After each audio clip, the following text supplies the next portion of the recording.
quero ministrar uma palavra para os irmãos, que eu já ministrei há muito tempo, às vezes ministro, eventualmente, partes dela, mas essa palavra foi uma das que mais me ajudou, né? Essa palavra, uma das que mais formou a minha base teológica, vamos dizer assim, né? A visão que eu tenho do reino de Deus, a visão que eu tenho da igreja, né? Essa palavra me ajudou muito nos primeiros anos da minha conversão e tem me ajudado até hoje. Sabe aquelas palavras que entram e né, criam raízes e fazem parte do teu DNA, né?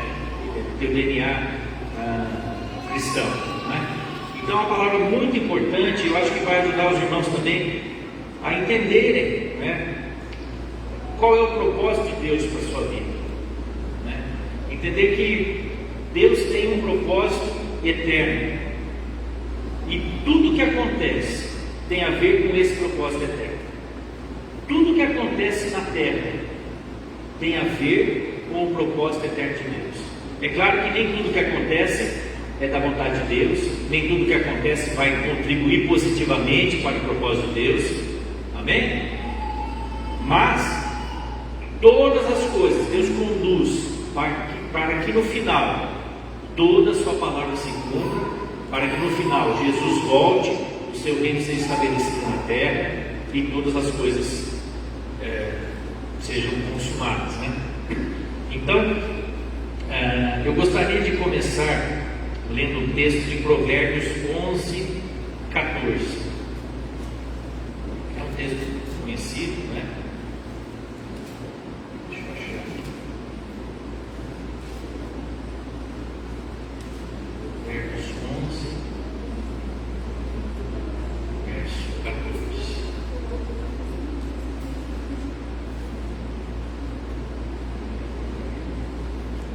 Sem diretrizes a nação cai, o que a salva é ter muitos conselheiros. Tem uma outra versão que diz que sem visão clara o povo se corrompe, mas na multidão de conselheiros há sabedoria. Então tem várias versões, né? Quando não há sabe a direção, o povo cai, mas na multidão de conselheiros há segurança. No meu diz assim: sem uma liderança sábia a nação cai, ter muitos conselheiros lhe dá segurança. Mas eu acho que a versão que mais se aproxima daquilo que eu quero enfatizar hoje é: sem visão o povo se corrompe. Sem visão clara o povo se corrompe. Amém? Agora você vai falar, mas que visão? Visão de óculos, né? Usar óculos, né? Miopia, astigmatismo, não. Visão espiritual, visão das coisas de Deus, visão do propósito eterno de Deus, visão do porquê estamos aqui. Por que você se converteu? Por que você faz parte de uma igreja local? Por que você anda com Deus? Por que você deixou o Espírito Santo e a palavra de Deus mudarem a sua vida? Tudo isso faz parte de você ter a visão de Deus, o propósito eterno de Deus, a visão eterna de Deus, a visão geral de Deus. E dentro dessa visão geral, né, tem uma sequência de visões até chegar na visão que Deus tem para a sua vida, a visão individual de Deus para a sua vida. Então, esse é um versículo. Sem visão clara, o povo se perde, o povo fica confuso. Sem visão de Deus, sem visão do que Deus tem para hoje, a gente se perde, a gente fica batendo cabeça. Então nós precisamos entender o que Deus tem para nós, para a nossa geração, o que Deus tem para a nossa igreja local, o que Deus tem para mim individualmente, que eu possa cooperar na minha igreja local e no chamado de Deus para essa geração. Se eu não souber disso com clareza, eu fico que nem barata tonta, sem saber por que eu estou andando com Deus. Porque entenda bem, Deus quer te salvar, e Ele já te salvou, amém? Você não vai mais para o inferno.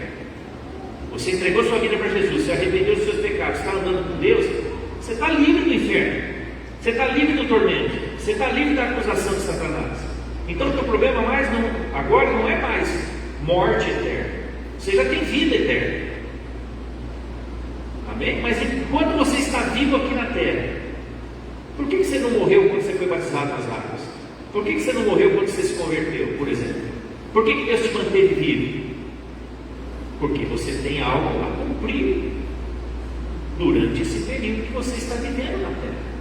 Você tem um propósito, você tem algo a fazer para Deus, para o reino de Deus, para cooperar com o propósito de Deus.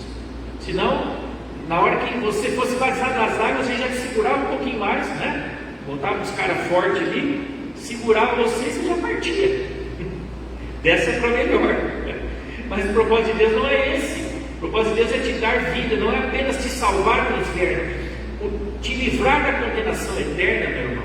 É só te restaurar a posição original de Adão e Eva antes da queda.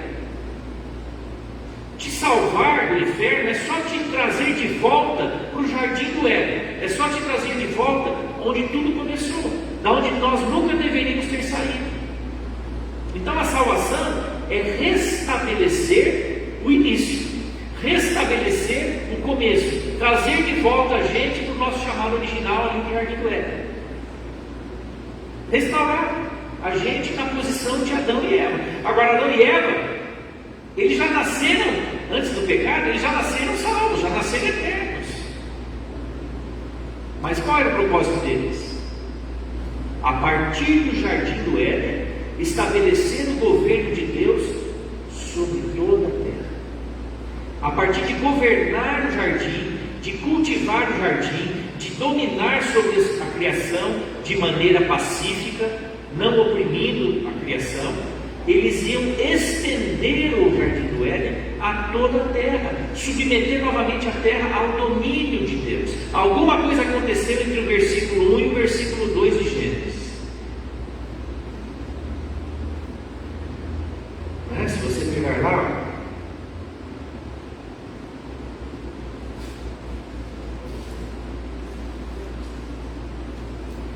vamos ver versículos, Gênesis 1, versículo 1 e versículo 2. No princípio Deus criou os céus e a terra. A terra era sem forma e vazia, a escuridão cobria as profundezas e o Espírito de Deus se movia sobre a face das águas.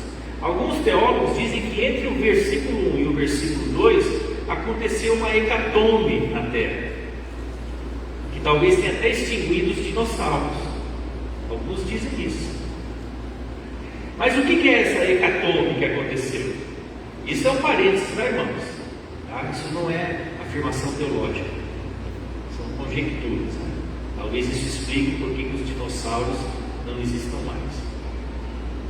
Agora, entre o versículo 1 e o versículo 2, o que se supõe é que Satanás foi lançado do céu para a terra.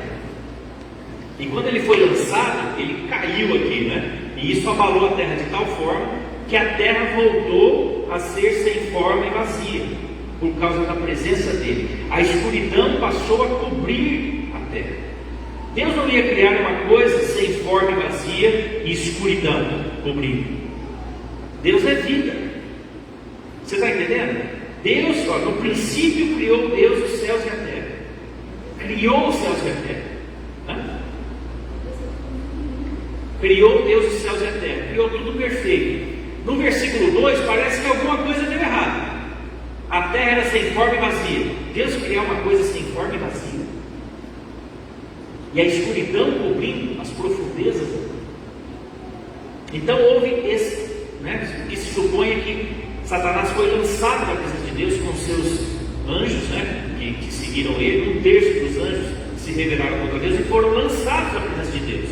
E isso abalou a terra e fez com que a terra, né, ficasse dessa maneira. Aí Deus novamente começa a criar as coisas, restaurar as coisas. Mas a terra, nesse momento, precisava ser reconquistada de certa maneira, porque ela estava debaixo dessa influência. Deus então estabelece Adão e Eva no jardim do Éden, e a partir dali fala: governem a terra, estabeleça o meu governo sobre a terra. Meu irmão, se a terra não tivesse nenhuma pressão das trevas, por que eles iam governar sobre o que já estava tudo resolvido? Por que eles precisariam estender o reino de Deus a partir do jardim do Éden, se tudo já tivesse sendo governado por Deus? Porque Porque Satanás foi lançado para a terra. E Satanás veio para cima do homem com tudo, porque Deus deu as chaves da terra, né? O domínio da terra para o homem. Satanás veio para cima do homem e o tentou, e ele entregou o domínio da terra e de toda a criação para Satanás. Ele sujeitou a terra, o homem sujeitou a terra a Satanás, entregou a chave da porta para o bandido. E aí nós caímos daquela posição da eternidade e passamos a ter essa vida que nós conhecemos hoje. Perdemos o contato com o céu.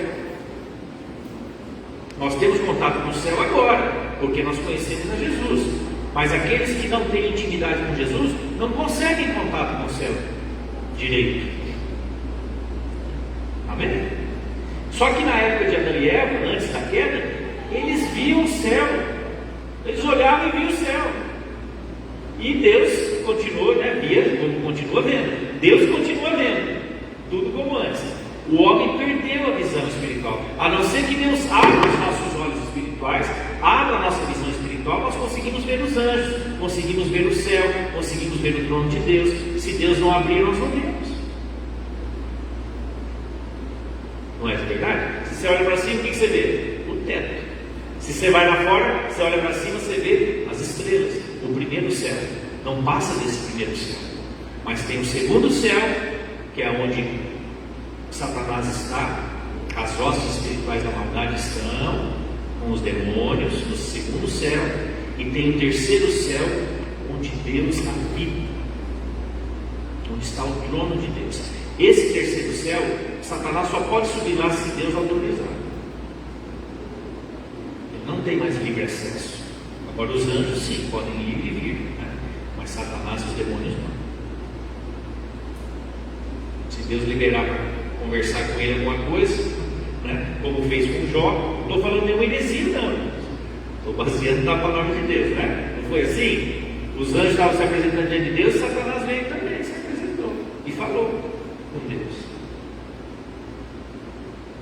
Então, só debaixo da permissão de Deus, porque ele foi lançado fora, com 1/3 de anjos juntos. Então, esse projeto, esse protótipo do Jardim do Éden era para ser estendido por sobre toda a terra. Agora, quando nós somos salvos, nós voltamos para aquela posição de Adão e Eva antes da queda. Mas é para começar algo novo. Amém? A salvação é a porta, mas Jesus fala que Ele é a porta, fala também que Ele é o caminho, e fala também que Ele é a vida. Então você entra pela porta, mas você não fica parado na porta. Você tem um caminho para caminhar. A porta é a salvação, te dá acesso a entrar pelo caminho. É o início de tudo, não é? Mas não é para ficar parado na porta. Então, lembrando esse versículo, né? Sem visão de Deus, sem visão das coisas de Deus, sem visão do propósito eterno de Deus, nós ficamos perdidos. Nós temos que ter visão do propósito eterno de Deus, a visão geral de Deus, né? Temos que ter.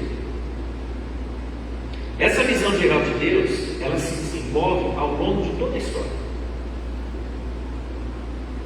Toda a história, você vai ver, né, a história bíblica, né? E aquilo que também não está na Bíblia, né?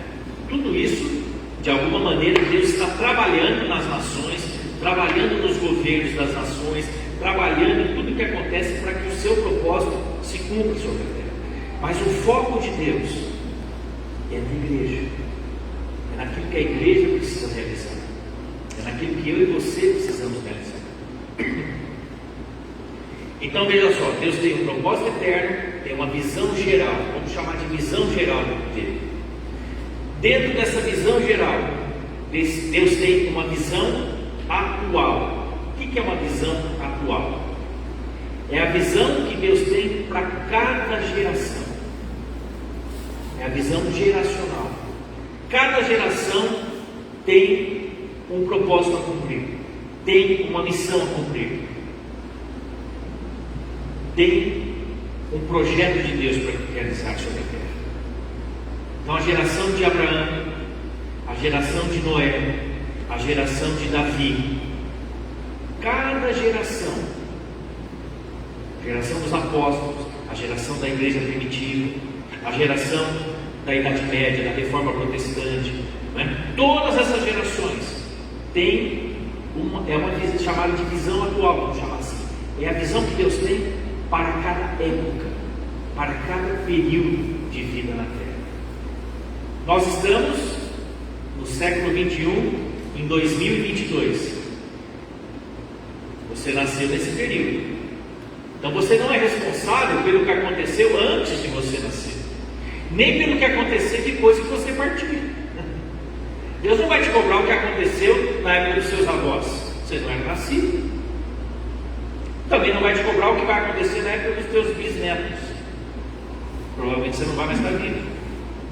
Se é que vai dar tempo da gente ver os nossos bisnetos, né? Jesus não voltar antes. Mas Deus vai pedir contas daquilo que você e eu fizemos na nossa geração, no tempo que nós vivemos. Essa é a visão atual, né? Projeta aquela imagem, a primeira. Essa é a capa de um livreto que tem inclusive na biblioteca. Essa mensagem está baseada muito no que esse livreto fala, né, ensina. E foi uma das palavras que me ajudaram muito a entender o que Deus tem. É bem rudimentar, é feito à mão, né, na verdade.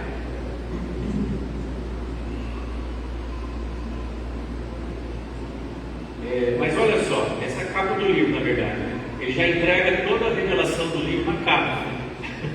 Mas aqui, a visão de Deus, né? Você tem a visão geral de Deus, que é o círculo maior. Aí dentro da visão geral, você tem a visão atual, que são esses círculos maiores, né? Dentro da visão atual, você tem a visão específica, que são as bolinhas, né? O que é a visão específica? A visão específica é a visão que Deus tem para cada igreja local. Então, dentro da visão geral, dentro da visão atual, para cada geração, Deus tem um chamado para cada congregação de cristãos que se reúne na face da terra. Amém? Deus, quando te salvou, Ele te trouxe para uma família, para a tua igreja local, a igreja que você participa. Talvez você já tenha participado de outros, quando você esteve lá, você fez parte daquele lugar, daquela família, participou ali, atuou ali. Agora, se você está participando aqui, ou se você nasceu aqui, Deus tem um propósito para você aqui. E você deve buscar em Deus como você se encaixa dentro daquilo que a igreja está fazendo. Então entenda bem, propósito geral de Deus, visão geral de Deus, propósito eterno de Deus, envolve toda a história da humanidade, toda a história da igreja, toda a história de Israel. Visão atual é o chamado da nossa geração. O que a nossa geração precisa fazer para ajudar a cumprir o plano geral de Deus, a visão geral de Deus? Dentro dessa visão atual, para a nossa geração, tem as visões específicas para cada ajuntamento de cristãos na face da terra. Por exemplo, na época da igreja primitiva, você tinha o ministério de Pedro, o ministério de Paulo, o ministério de Apolo. Paulo cobria certas igrejas, Pedro cobria outras igrejas, Apolo cobria outras igrejas, os demais apóstolos. Tinha o chamado de Paulo, tinha o chamado das igrejas que Paulo cobria. E eles tinham que contribuir para o seu período, para a sua época. E graças a Deus eles cumpriram o seu chamado. Porque o Evangelho chegou até nós. A igreja primitiva tem um ótimo testemunho a dar para nós. Não é? Nós olhamos para a igreja primitiva e isso anima o nosso coração. Isso alegra o nosso coração. Porque nós vemos na igreja primitiva uma referência para a nossa igreja, para a igreja do tempo presente. Então, visão específica para Cada grupo de cristãos, sejam eles grandes ou pequenos, pode ser uma pequena igreja no meio de uma aldeia indígena, pode ser uma pequena igreja num país na África, de chão batido, bambu e sapê, pode ser uma grande igreja lá nos Estados Unidos, com toda a tecnologia de hoje, pode ser uma igreja do nosso tamanho aqui em Adamantina. Cada ajuntamento de cristãos na face da terra, que realmente são cristãos, que realmente é um ajuntamento que invoca o nome de Jesus em espírito e em verdade, não é? Cada ajuntamento desses tem um papel a cumprir na sua geração, uma visão específica, não é? Então, por isso, meus irmãos, que numa cidade nós não competimos com outras igrejas, nós não concorremos, não somos concorrentes dos nossos irmãos, não somos concorrentes dos nossos irmãos, amém? Nós cooperamos uns com os outros, na medida do possível e na medida do entendimento que cada igreja tenha. Porque vou ser bem honesto, tem igrejas, irmãos, que não fazem nem ideia do que a gente está falando. É como se a gente estivesse falando grego ou hebraico, qualquer coisa assim. Não tem esse entendimento. Mas, se Deus tem nos dado entendimento, nós devemos fazer o melhor que nós podemos com aquilo que nós temos. A quem muito é dado, muito vai ser cobrado. Quem recebe mais, vai ser cobrado mais. Então nós temos que ter esse entendimento. Nós não competimos, nós cooperamos, nós completamos uns aos outros. Chamados diferentes às vezes, chamados específicos para cada lugar, para cada localidade. Amém? Por isso que eu não preciso me comparar. Eu não preciso comparar o meu ministério com o ministério de nenhum outro pastor. Eu posso me inspirar, mas não me comparar. Por quê? Porque eu não sou aquele outro cara. Eu não fui chamado para fazer aquilo que o outro está fazendo. Eu fui chamado para fazer o que eu estou fazendo. Você não precisa se comparar com mais ninguém. Por quê? Porque você é específico, é individual. Dentro desse chamado individual, dessa visão específica para cada igreja local, tem a visão individual, a sua, aquilo que Deus tem para você, o teu chamado específico, a visão de Deus específica para você, aquilo que Ele quer que você faça. Agora entenda bem, a gente às vezes confunde um pouco as coisas. A gente acha, quando nós nos convertemos, muitas vezes, que Deus nos salvou para nos salvar e para nos fazer felizes.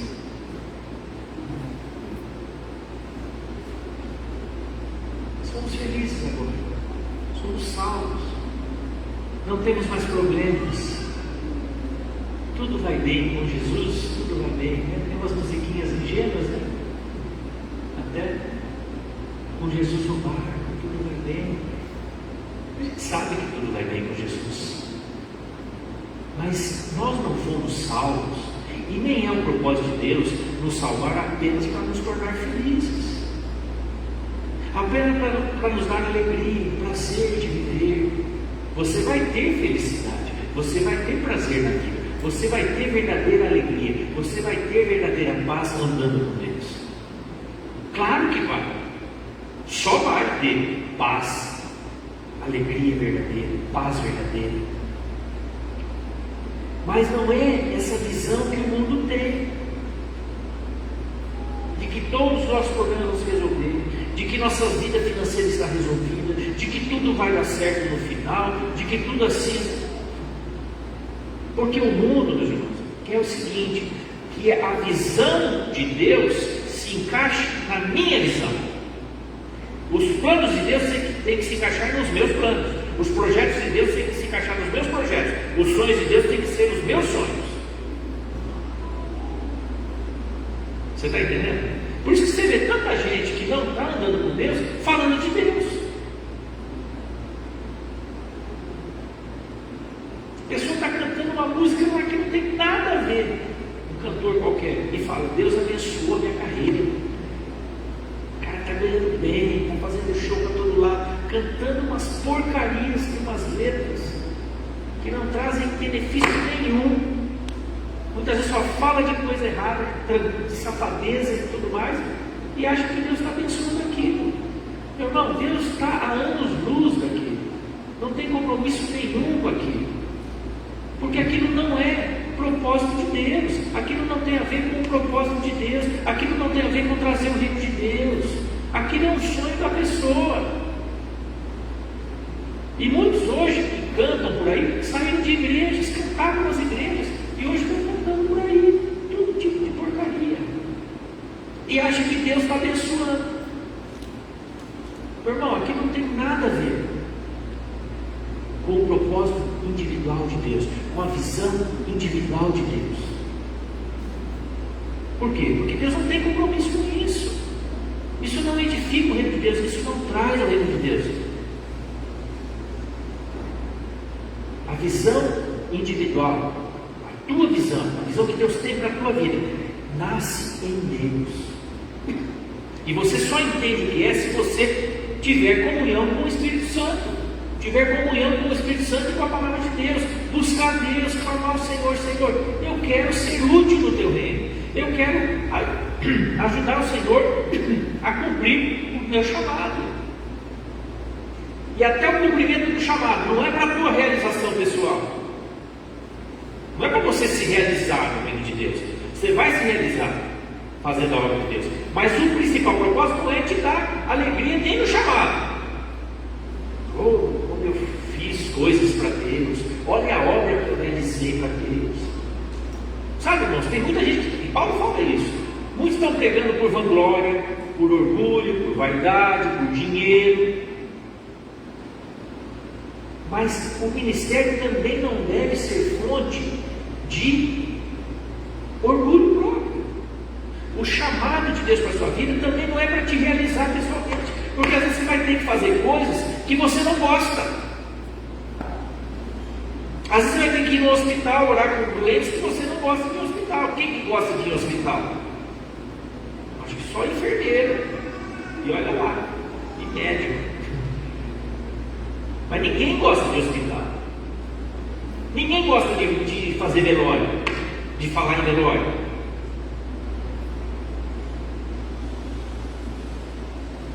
Mas às vezes nós temos que falar, às vezes nós temos que ir no hospital orar, nós temos que fazer coisas que nós não gostaríamos de fazer. Então o chamado de Deus também não é para te realizar. A visão individual de Deus não é para te realizar em primeiro plano. Ela vai te realizar, se você for fiel, vai te trazer alegria. Mas o que Jesus falou? Aquele que perder a sua vida, ganhará. Aquele que ganhar a sua vida, vai perder a verdadeira vida. Então, cumprir a visão individual, muitas vezes, vai te fazer negar a si mesmo, vai te fazer ir para a cruz, vai te levar para lugares que você não queria ir, vai te fazer falar com pessoas que você não queria falar, vai te fazer fazer coisas que você não queria fazer, porque a verdade, o que importa dentro do meu chamado individual é cooperar com o chamado específico da minha igreja local, cooperar com o chamado atual da minha geração e no final de tudo cooperar com o chamado, com a visão eterna de Deus, com o propósito eterno dele. Se não for assim, nós estamos errando o alvo. Se não for assim, nós estamos perdendo tempo. Se não for assim, nós estamos à beira do caminho. Isso não tem nada a ver com salvação. Tem muita gente salva errando o alvo, sem visão. Muita gente. Eu ouso dizer que, olha, eu não vou citar percentual porque não fiz nenhuma pesquisa sobre isso, mas é muita gente que está sem saber o que está fazendo. Simplesmente foi salvo e está esperando partir a glória. Por isso que muitas vezes as pessoas ficam ansiando para ir para o céu. Ai, quando eu for para o céu, ai, quando eu for para o céu, ai, quando eu for para o céu, porque parece que aqui não tem mais nada para fazer. Na verdade, porque não entendeu qual é a visão individual para ela, qual é o seu chamado individual, qual é a visão que Deus tem para ela, especificamente. Você está entendendo como as coisas fazem sentido se você olhar por isso dessa maneira? Visão eterna de Deus, propósito eterno de Deus, envolve todas as gerações, toda a história da humanidade, de Adão até o final. Visão atual de Deus, nossa geração, cada geração cumprindo o seu propósito, cumprindo o seu chamado. Visão específica de Deus, cada ajuntamento de cristãos na face da terra, na sua época, cumprindo o seu chamado específico. E visão individual, cada indivíduo que se converteu a Jesus, que nasceu de novo, cumprindo o seu propósito na sua época, na sua geração. Já pensou que incrível isso? Se todo mundo tivesse entendido isso e cumprido o seu propósito. Tem um ditado que diz que o cemitério é um dos lugares onde tem mais sonhos enterrados, né? Porque muita gente morre sem nunca ter entendido para que ela existiu. E o triste é que muitos cristãos morrem sem entender para que eles nasceram em Cristo.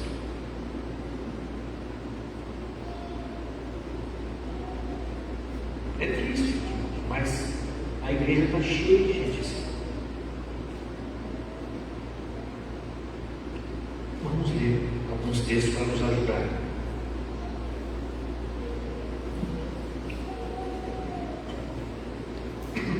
Aí você pode perguntar, tá bom, então qual é esse propósito de Deus? Qual é o propósito de Deus? Se não é salvar, só nos salvar, o que mais Ele quer de mim? O que mais Ele quer da igreja? Vamos ler alguns textos. Hebreus 2, 5 a 3.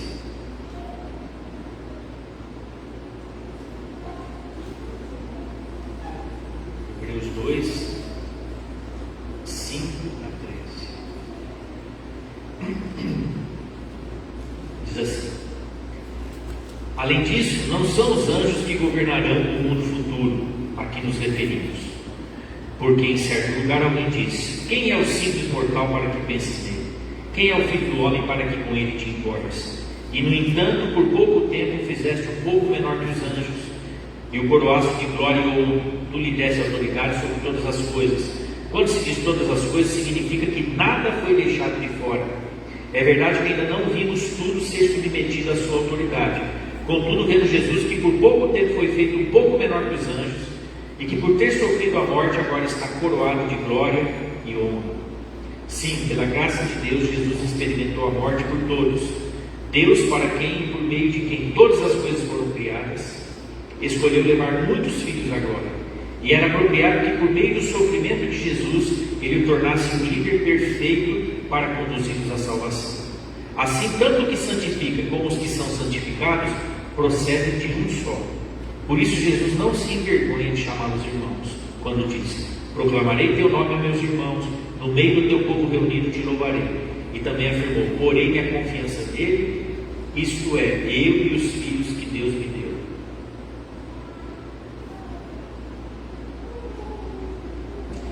Vamos só ler mais uns versículos. Visto, portanto, que os filhos são seres humanos feitos de carne e sangue, o Filho também se tornou carne e sangue, pois somente assim ele poderia morrer, e somente ao morrer destruiria o diabo, que tinha o poder da morte. Só dessa maneira ele libertaria aqueles que durante toda a vida estiveram escravizados pelo medo da morte. Também sabemos que o Filho não veio para ajudar os anjos, mas sim os descendentes de Abraão. Portanto, era necessário que ele se tornasse semelhante a seus irmãos em todos os aspectos, de modo que pudesse ser nosso misericordioso e fiel sumo sacerdote diante de Deus, e realizar o sacrifício que remove os pecados do povo, uma vez que ele próprio passou por sofrimento e tentação, é capaz de ajudar aqueles que são tentados. Olha o ministério de Jesus, né? E no que nós nos tornamos dele. No que você se tornou em Jesus. Você, pela morte que Jesus experimentou, morreu por nós todos. Agora Ele se tornou um líder perfeito para nos conduzir à salvação. E assim, tanto o que santifica, que é Jesus, como os que são santificados, nós, procedem de um só. Por isso Jesus não se envergonha mais de te chamar de irmão. Imagina, Jesus não tem nenhuma vergonha de chamar você de irmão. Diante de Deus, diante dos anjos, diante dos demônios. Que privilégio é esse, meu irmão? Que privilégio é esse? Jesus não se envergonha de nós, não se envergonha de você, não se envergonha de mim. Com todas as minhas falhas, com todos os meus defeitos, com todos os meus pecados do passado, com os pecados que ainda cometo, Jesus não se envergonha de mim, nem de você.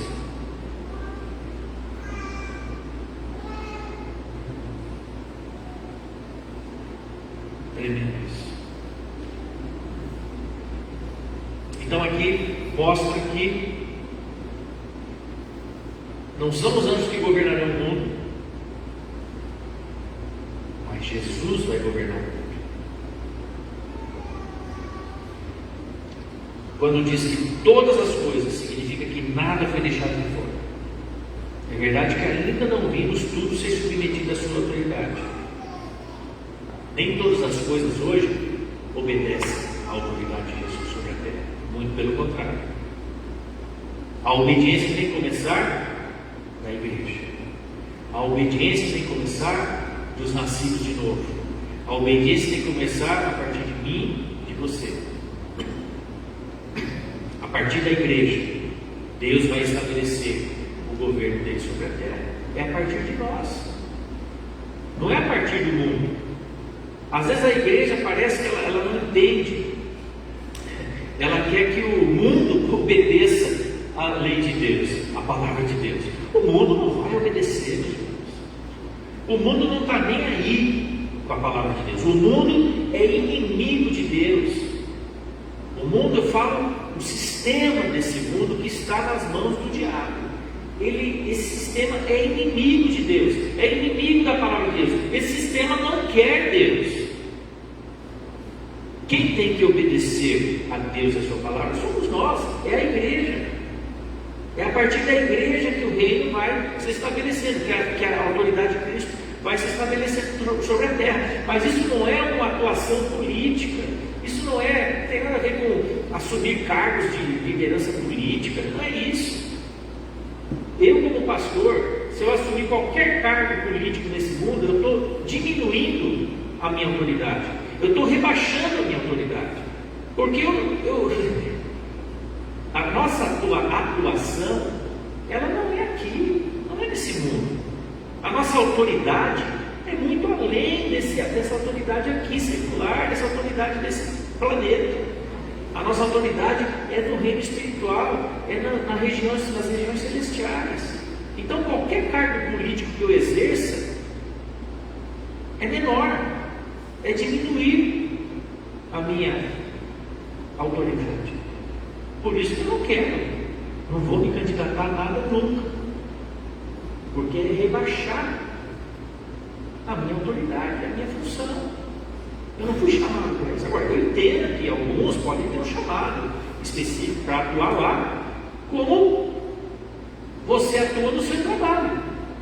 Você é bombeiro, você é um bom ator no seu trabalho. Você é vendedor, você atua no seu trabalho. O camarada tem um chamado para atuar na vida pública, como deputado, senador, qualquer coisa, tudo bem.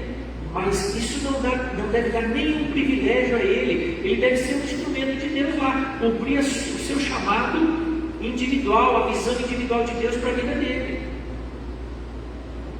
Só isso. Mas não que o reino de Deus vai ser implantado por causa dos políticos que nós vamos eleger. Esqueça isso, isso não vai acontecer. O reino de Deus só vai ser estabelecido na terra quando Jesus voltar. Em plenitude é só assim. Não adianta. Não adianta. Não dá para pôr remendo novo em pano velho.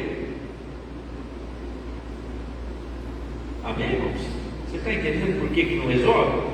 Claro, a gente deve votar em gente honesta, gente que tem sabedoria para governar, que tem preparo, tudo bem. Devemos escolher da melhor maneira possível, mas não tenha ilusões. São homens sujeitos a tentações e, infelizmente, quando chegam no poder, a corrupção, a tentação pela corrupção, pelo poder aumenta. O poder corrompe. Se a pessoa não tiver muita firmeza em Deus, se corrompe mesmo. Então, um outro texto que fala sobre o propósito eterno de Deus, Romanos 8, 29 e 30.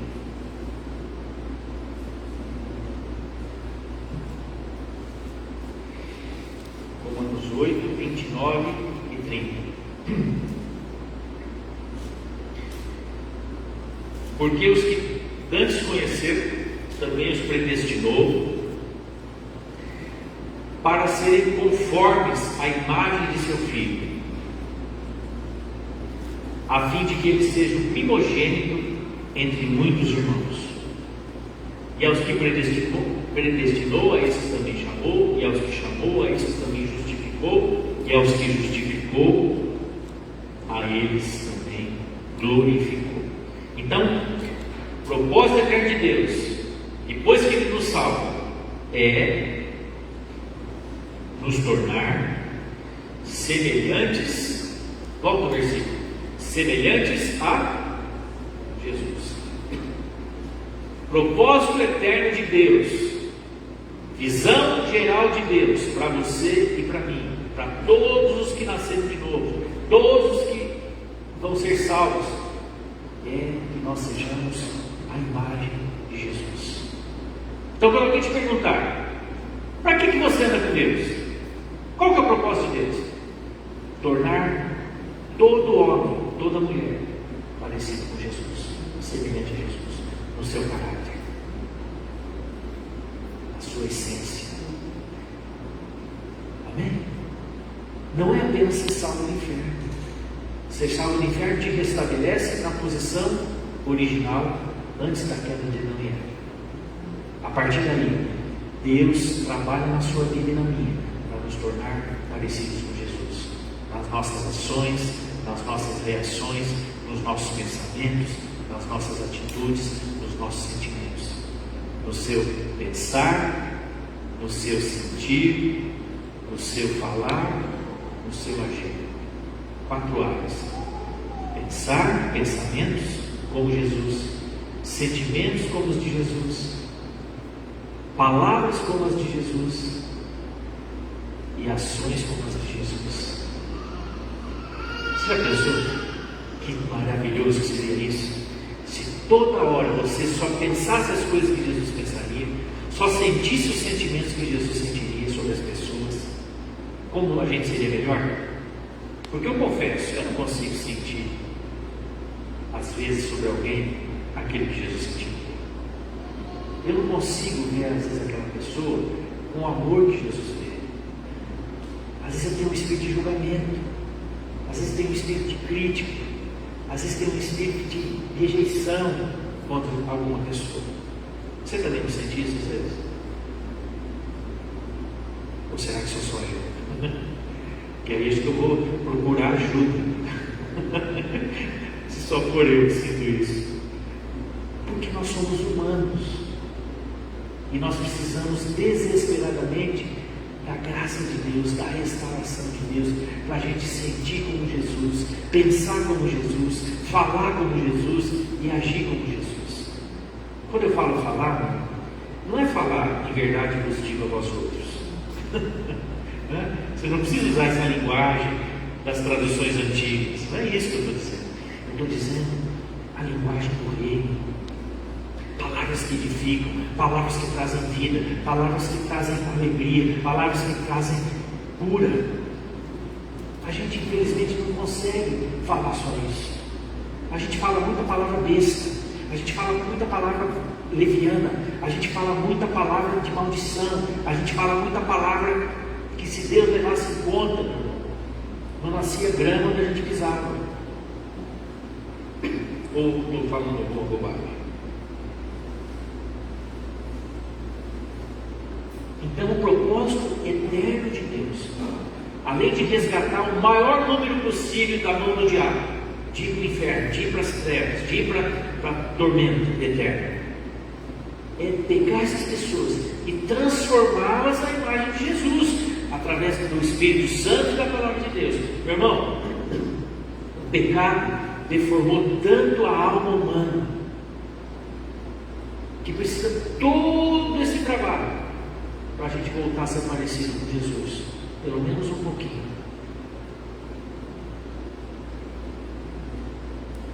Amém? Pelo menos um pouco.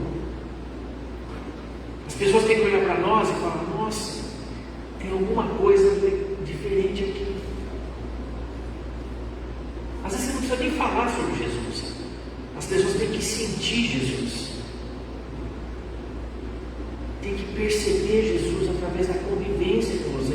Por isso que eu falo que o ministério, meu irmão, não é esse ministério que a gente às vezes pensa, essa coisa formal dentro da igreja, de fazer coisas no culto. Isso tudo é muito importante, nós precisamos disso, para que os cultos, as reuniões, tudo aconteça. Mas, meu irmão, o ministério sacerdotal de cada um de nós, porque cada um de nós, na nova aliança, nos tornamos sacerdotes diante de Deus. Cada um de nós que nasce de novo se torna um sacerdote diante de Deus. Esse ministério sacerdotal, ele tem que acontecer 24 horas, 7 dias por semana. 24/7, você já ouviu essa expressão, né? 24/7 é o quê? 24 horas, 7 dias por semana. Aonde você vai? Esse ministério é muito mais eficaz e importante do que aquilo que acontece nas reuniões. Eu já cansei de falar isso, porque aqui é fácil. Aqui você dificilmente vai pensar coisa ruim. Aqui dificilmente alguém vai te ofender. Aqui dificilmente você vai pensar palavrão, você vai odiar alguém, pensar um pensamento ruim. Mas o problema é o que acontece lá fora, quando vem a pressão, quando você é pressionado, quando você precisa reagir a alguma situação. Como é que você reage? Como é que você se defende? É atacando? Você está entendendo o que eu quero dizer? É reagir como Jesus, é pensar como Jesus, é sentir os sentimentos de Jesus. Quando vem um sentimento de ódio no teu coração, o que você tem que falar? Rejeitar esse sentimento. Fala: Senhor, eu não quero esse sentimento me faz mal. Meu irmão, quando eu fico aborrecido com alguém, aquilo me faz mal. Me faz mal. Porque graças a Deus, assim, não é toda hora que eu sinto isso.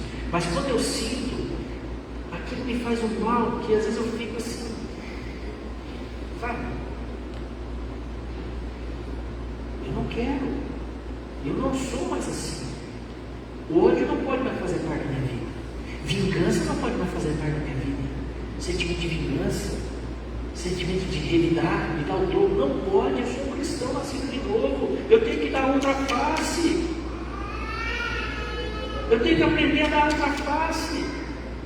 Para quem me persegue, para quem me odeia, para quem é meu inimigo. Será que eu consigo fazer isso? E não estou falando isso, meu irmão, emocionalzinho, né, coisinha de emoção. Não, é pelo Espírito. Não é emoção humana. A emoção humana não consegue fazer isso. O emocional humano não consegue fazer isso. Perdoar de verdade é só pelo Espírito. Dar outra face é só pelo Espírito Santo. Você não consegue.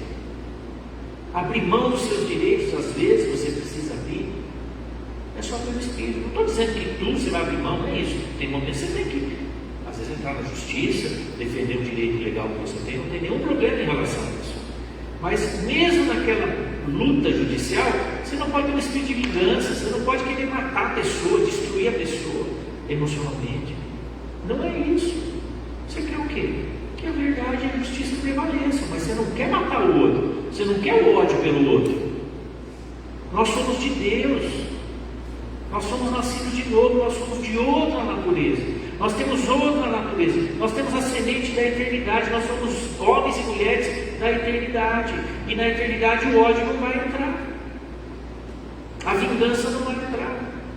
A maldade não vai entrar. Não vai dar para entrar essas coisas. Então, no momento que nós temos que ser transformados à imagem e semelhança de Jesus, é agora. Esse é o trabalho de Deus, né? De restauração. Então, todo esse projeto de Deus, esse plano eterno de Deus, é para resgatar o maior número de pessoas das trevas e transformá-las na imagem de Jesus. Por quê? Porque você imaginou, meu irmão, o céu com gente ruim? É o inferno. Você já imaginou o céu cheio de gente que não foi transformada? Vai ser bom de viver no céu? Porque não pensa que a alma humana vai ser transformada assim também. O teu espírito é vivificado no abrir e fechar de olhos. O teu corpo vai ser transformado de corpo imortal em corpo imortal no abrir e fechar de olhos. Mas a alma não fala que ela vai ser transformada no abrir e fechar de olhos. A alma humana é transformada através do trabalho de Deus ao longo do tempo na sua vida, os tratamentos de Deus na sua vida, as tribulações que Deus permite que venham sobre a tua vida. O que é tribulação? A gente pensa em tribulação como alguma coisa ruim. Tribulação é quebrar o grão de trigo para que a casca e as impurezas saiam, bater no grão de trigo para que só o grão fique, só o que é bom do trigo fique. A palha, a casca, a impureza sai tudo. Tribulação vem de trigo, que era um instrumento que eles usavam para macerar, para bater o trigo. Quando eles batiam o grão do trigo, só ficava o grão, a casca saía, as impurezas saíam. E aí ficava o pão, eles faziam farinha e faziam. Ficava o grão para fazer farinha e fazer pão. Por isso que vem tribulação. Tribulação vem disso. Batia o trigo. Quando Deus fala que vai te atribular, Ele está falando que vai bater na sua vida. Bater na sua vida mesmo. Para sair as impurezas e só ficar o que é bom. Para te transformar de um joio, de um grão que não servia para nada, num grão que serve para alimentar as pessoas. Oh, que coisa maravilhosa! Porque se a gente não for parecido com Jesus, a gente não serve para nada. O mundo não vai se alimentar, não vai ser edificado com o que eu tenho de bom para falar. Eu não tenho nada de bom para falar para o mundo. Eu não tenho nada de bom de mim mesmo para falar. Minha esposa me conhece de perto. Ela sabe. Se eu tirar o Espírito Santo da minha vida, é um terror. Acho que é assim com todos nós, né? Por quê? Porque o que me transforma, o que muda a minha vida, o que muda o meu senso de valor, é o Espírito Santo de mim, atuando com a palavra de Deus. Muda quem eu sou. Aí eu tenho que dizer, aí eu tenho que falar, aí eu posso ajudar as pessoas, aí eu posso ser alimento para as pessoas, porque a casca, a impureza está saindo fora da minha vida. Quanto mais eu me deixo ser atribulado, mais a impureza vai saindo e mais eu vou parecendo com Jesus. Imagina, se até Jesus aprendeu a obediência por aquilo que ele padeceu, por aquilo que ele foi atribulado, quem somos nós para não querer sermos atribulados? Faz parte, é importante. Agora, estou terminando. Propósito eterno de Deus, né? Visão geral, põe de novo. Visão geral de Deus.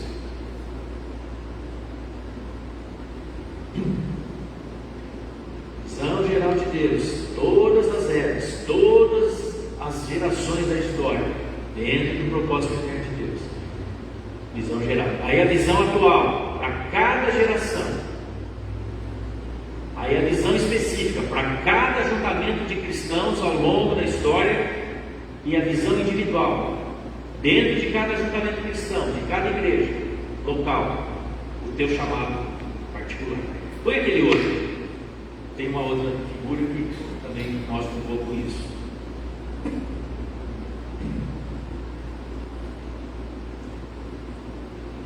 Ó, visão geral, visão atual, né? Dentro de cada círculo menor desse. Então você teve a visão atual para a geração de Davi, a visão atual para a igreja primitiva, a visão atual do século XX, a visão atual na época da reforma, a visão atual para a época de Moisés, e assim por diante. A visão atual para cada geração. Cada geração tinha o seu chamado. Aí você pode pegar a visão específica. Por exemplo, para as congregações lá de Lutero, para as congregações de Calvino, para as 12 tribos de Israel, por exemplo. Então você vai tendo o ministério de Paulo, o ministério de Pedro. Você tem dentro, era pastoreada por Pedro e por Tiago, tinha o seu chamado específico, o seu chamado individual, e assim por diante. Hoje nós não estamos mais no século XX. Esse livreto, meu irmão, foi escrito há 40 anos atrás.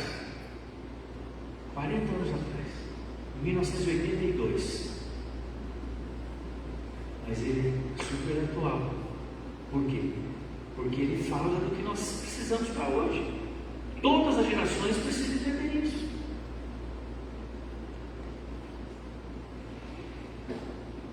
Agora, como é que você descobre essa visão? Né? Como é que você tem revelação do teu chamado individual? Né? Pode ter. Entenda bem, o teu chamado individual não tem nada a ver com os teus desejos pessoais. Amém? O teu chamado individual, a visão individual que Deus tem para a tua vida, não tem nada a ver com os teus desejos pessoais. Pode coincidir? Pode. Deus pode usar talentos que Ele te deu? Pode e quer usar. Deus pode usar os dons que Ele te deu? Pode e quer usar. Então isso já está uma boa dica para você começar a descobrir. Para que você tem talento? Quais são as habilidades naturais que você tem e quais são os dons espirituais que você tem? Você tem uma generosidade assim? Por exemplo, se alguém fala de uma necessidade, você já se sente incomodado e quer ajudar? Se alguém te pede um saco de arroz, você já quer dar 2, 3? Então você tem um coração generoso. Deus quer te usar no dom da generosidade, por exemplo. Você tem que começar a se conhecer. Porque quando você se conhece melhor, meu irmão, você vai descobrindo coisas que Deus colocou dentro de você, que só você tem. Por isso que eu falei outro dia na entrevista que eu dei no rádio, depois eu fiquei pensando, parece que eu falei alguma coisa que não. Eu falei assim, à medida que eu me conheço, isso me faz conhecer a Deus também. Aí fiquei pensando, acho que eu falei uma bobagem. Mas depois eu fiquei pensando, não, realmente, se eu me conheço melhor, isso me ajuda a conhecer a Deus. Porque Deus colocou essas coisas dentro de mim, essas qualidades dentro de mim, esses dons e esses talentos em mim. Então, se eu conheço, tem gente que não se conhece, não sabe nem habilidades que tem. Nunca parou para pensar nisso. Sabe que pelo menos um talento você tem. Ninguém nasce sem nenhum talento. Ninguém. O cara menos talentoso na face da terra. Assim, pega o cara que você fala, esse cara não presta para nada. Algum talento ele tem. Alguma coisa ele vai servir. Tem a parábola dos talentos, não tem? Um recebeu 10, outro recebeu 2, né? E um recebeu 5, 2 e 1, né? O que recebeu 1, guarda, enterrou. Porque falou, só recebi 1, fiquei com medo de perder, enterrei. Quer dizer, você está entendendo? Não importa quantos talentos você tem, não importa quantos dons do Espírito você tem. Você tem que começar a pensar, quais são? Então por quê? Porque Deus provavelmente vai te usar nessa área. Às vezes você está insistindo em ser usado numa área que Deus não te chamou. Então não fica perdendo tempo numa coisa que você vai ser. Vamos supor, uma coisa que você vai tirar nota 3. Você pode agir numa área que você vai tirar nota 8. Né? Deixa Deus te usar naquilo que Ele tem te chamado, naquilo que Ele tem colocado na tua vida. Isso é cooperar com o propósito de Deus. Isso é cooperar com a visão de Deus. Vamos ler, para terminar, o último versículo em Lucas 9.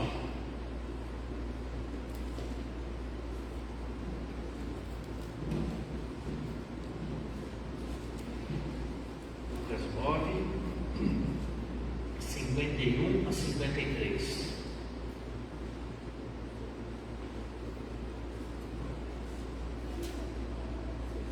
Ora, quando se completavam os dias para a sua... Eu vou ler a minha versão, que eu acho que ela tem uma linguagem, alguns textos ela ajuda. Fala assim: como se aproximava o tempo de ser elevado ao céu, Jesus partiu com determinação para Jerusalém. Enviou mensageiros adiante até um povoado samaritano, a fim de fazer os preparativos para a sua chegada.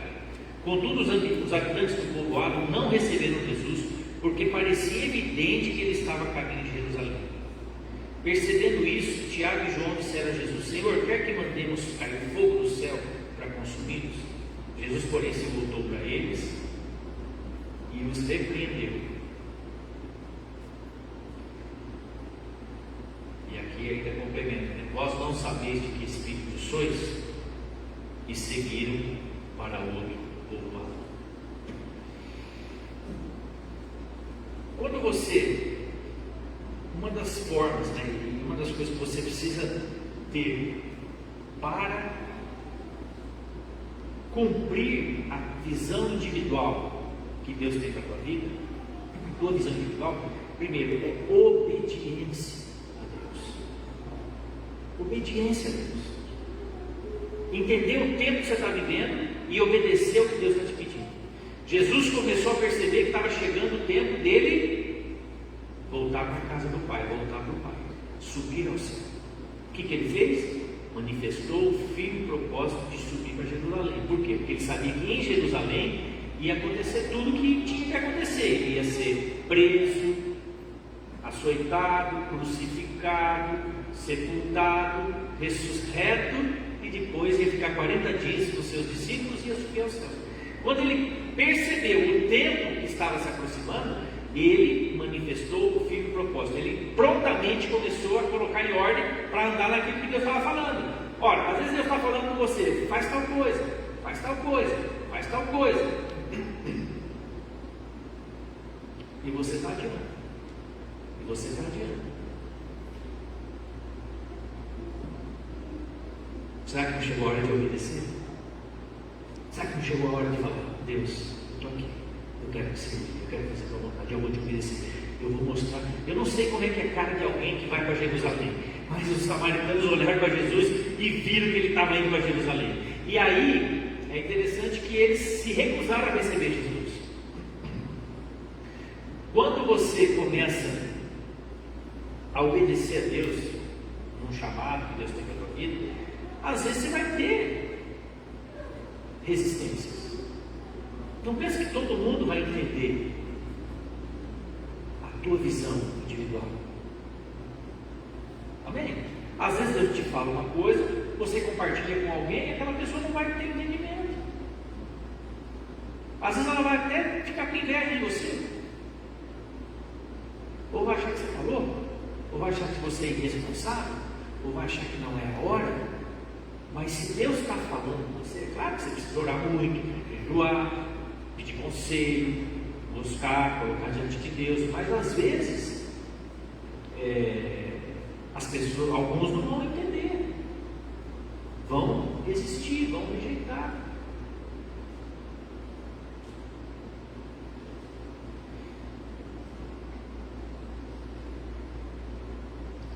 Você precisa ter, manifestar o firme propósito. Então, primeiro, obediência. Segundo, seguir em direção ao alvo com determinação. Terceiro, não desanimar quando vier rejeição, se tiver oposição, se alguém não cooperar com você como você esperava. Meu irmão, às vezes é uma questão de você e Deus. Você vai ter que experimentar em Deus para crescer. Às vezes você não vai ter aquele apoio que você esperava da tua família, dos pastores da igreja, ou de uns irmãos da igreja que você esperava. E daí? Se Deus está falando com você, é algo de Deus. Persevera, continua orando até. Porque se é de Deus, meu irmão, aquilo não morre. Se não é de Deus, morre. Se não é de Deus, vai passar. Mas se é de Deus, aquilo não se perde. Se Deus gerou aquilo no seu coração e é dele, no tempo certo vai se cumprir. E aí Deus vai mover pessoas, vai mover a liderança da igreja, vai mover outros para te abençoar, para te ajudar. E quarto ponto, né? Encarnar a visão, respirar a visão, ter o aspecto da visão. Ou seja, aquilo que Deus te chamou a fazer, você tem que trazer para você. Se Deus te chamou para tocar, vai estudar música, vai aprender aquele instrumento. Eu lembro do TX, né, quando ele começou, ele não sabia tocar nada, não é? Melhorou pra caramba, né, TX? Quando ele começou, ele já tinha uma certa idade. Quem vai aprender música não começa, normalmente começa cedo. Ele se converteu já, não sei quantos anos você tinha. Quantos anos você tinha quando você se converteu? Deixa isso. 26? Depois de algum tempo ele foi começar a aprender. Mas tem que. Deus chamou ele para isso. Você faz, eu sou muito velho já. Eu não tenho tradição de música na minha família. Não tenho guitarra, eu não tenho isso, eu não tenho aquilo. Ele foi e começou. E não pensa que eu apoiei ele de cara. Eu nem sabia bem o que ia virar isso, né? Graças a Deus que está indo super bem. Deus tem usado a vida dele, tem levantado ele, tem dado graça a ele. Estou citando ele como exemplo, né? Não é para ele se vangloriar, não. Né? Mas é porque é um caso real de alguém que vestiu a visão, né? De alguém que Deus me chamou para isso. Não importa se eu tenho respaldo familiar ou não, se eu tenho história na minha família ou não, eu nunca tive ninguém convertido na minha família, meus irmãos. Não tem história de avô pastor, bisavô pastor, tataravô pastor, pai pastor. Não tem ninguém. Eu fui o primeiro da minha família. Eu desbravei no facão, no caminho. Não tem tradição de pastores, né? Que seria bom se tivesse? Seria. Né? Quem não quer, né? Ter o apoio da pessoa, ter o apoio da casa, ter o apoio da família, que bênção. Mas nós, cada um tem uma história. E eu tenho que entender a visão que Deus tem para mim e vestir. Ter o aspecto. Então, cada um de nós, né, você busque isso em Deus. Deus, aonde o Senhor quer nos dar? Como eu posso cooperar? Como eu posso contribuir para o teu propósito eterno dentro da minha geração, na minha igreja local? De que maneira eu posso ser útil? De que maneira? Né? Não é porque nós estamos nesse tempo de paradeira, meio estranho, que as coisas pararam de acontecer. As pessoas continuam precisando ser salvas. As pessoas precisam como nunca ouvir a palavra de Deus. As pessoas precisam como nunca serem amadas. As pessoas precisam como nunca receberem o Evangelho. Então você e eu temos muita coisa para fazer. Mas você precisa buscar Deus, obedecer a Deus, ter determinação. Tem pessoas que se empolgam e param no meio do caminho. Começa bem, mas no meio do caminho para com tudo. Se Deus tem algo específico para você, e Deus tem, pegue aquilo, obedeça ao que Deus está te falando, tenha determinação, vai estudar, vai se aplicar, vai estudar a palavra. Se Deus está te chamando, para ministrar a palavra, para ensino, vai estudar mais a palavra, mas vai fazer a tua parte. Se Deus está falando para você agir na área social, vai procurar gente carente que precisa de ajuda. Começa a agir uma pequena coisa, pequenos atos, pequenas ações. Você não vai resolver o problema da humanidade, mas você pode resolver o problema do vizinho seu. Amém, irmãos? Não despreze os pequenos começos. Grandes coisas, obras de Deus, começaram com pequenas atitudes, pequenas coisas, pequenos gestos. Amém? Não despreze aquilo que Deus tem te falado. Você tem um propósito, um chamado específico, individual, dentro dessa geração, dentro daquela igreja local, coisas que Deus quer fazer através da sua vida. Então, comece a orar sobre isso. Fala: Senhor, como eu posso ser mais útil? Como eu posso te obedecer melhor? Afina a minha visão, ajuste o meu foco. Sabe aquele negócio quando você vai fazer exame de vista, quem já fez sabe, que o médico começa lá: você enxerga melhor com esse ou com esse? Dá uma raiva aquilo, né? Porque às vezes parece que ele põe a mesma lente, né? Só para você ficar em dúvida. E às vezes eu fico em dúvida, eu falo: acho que eu errei por 0,25. E ele põe: esse ou esse? Esse ou esse? Esse ou esse? Esse ou esse? Isso é ajustar o foco. Às vezes você está ali, vai estar meio embaçado. Fala: Senhor, me dá um ajuste desse foco, para eu ser mais eficaz, para eu funcionar melhor naquilo que o Senhor quer que eu faça. O que eu posso fazer para ser mais útil? Amém? Vamos ficar de pé. Vamos orar. Eu me empolgo com certas palavras, irmão.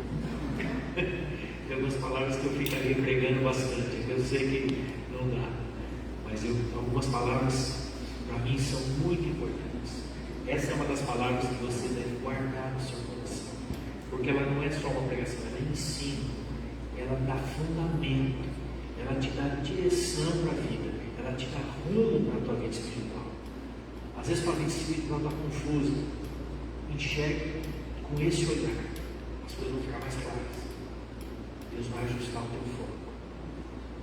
Coloca agora o teu coração diante do Senhor. Senhor, nós te agradecemos porque o Senhor tem um propósito eterno, a tua visão eterna, a tua visão geral inclui todas as gerações, mas dentro de todas essas gerações, Pai, tu tens um chamado para a nossa geração. Nós estamos vivos nesse tempo, e dentro dessa visão para essa geração, Senhor, o Senhor tem uma visão para a nossa igreja local. E dentro desse chamado da nossa igreja local, o Senhor tem uma visão para nós individualmente. O Senhor nos deu dons, o Senhor nos deu talentos, o Senhor nos deu capacidades. Nós não queremos desperdiçar os nossos dons, nem os nossos talentos. Senhor, nós queremos que aquilo que foi gerado em Ti, para nós, se cumpra. Não queremos perder tempo com coisas que o Senhor não tem para nós. Não queremos perder tempo com coisas que nasceram no nosso ego, nasceram nas nossas vontades, nas nossas preferências. Senhor, nós queremos usar o nosso tempo com sabedoria naquilo que Te agrada e naquilo que produzirá fruto para a eternidade, Pai.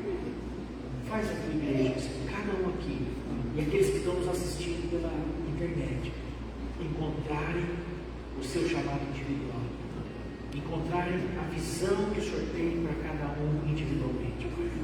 Essa é a minha oração, esse é o meu chamado. Pai, eu sei que grandes projetos podem começar de pequenas ações, de pequenas atitudes, Pai. Nos dá sabedoria, nos dá inteligência, nos dá criatividade, nos capacita, Senhor. E abençoa a tua igreja, abençoa os nossos irmãos, cada um, Pai. Em nome do Senhor Jesus. Amém. Amém. Amém. Deus te abençoe, que você seja edificado com essa palavra, que você possa meditar nessa palavra durante a semana e receba, não é, aquilo que Deus tem falado com você. Amém? Deus te abençoe. Boa semana.